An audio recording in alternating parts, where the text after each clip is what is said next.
Scene 1. Huwag mo nang pagdudahan ang iyong sarili.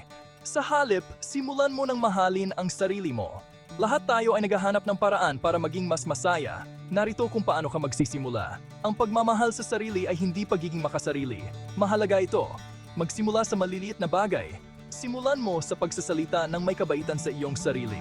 Iwasan ang mga negatibong salita at yakapin ang mga positibong pagpapatunay. Maglaan ng oras para sa mga aktibidad na nagpapasaya sa iyo. Kahit na pagbabasa ng libro, paglalakad o simpleng pagpapahinga habang nakikinig sa paborito mong musika, maglaan ng panahon para sa sarili. Magtakda ng mga hangganan. Okay lang tumanggi at unahin ang iyong sariling kapakanan. Tandaan, karapat-dapat ka. Palibutan ang iyong sarili ng positibong enerhiya.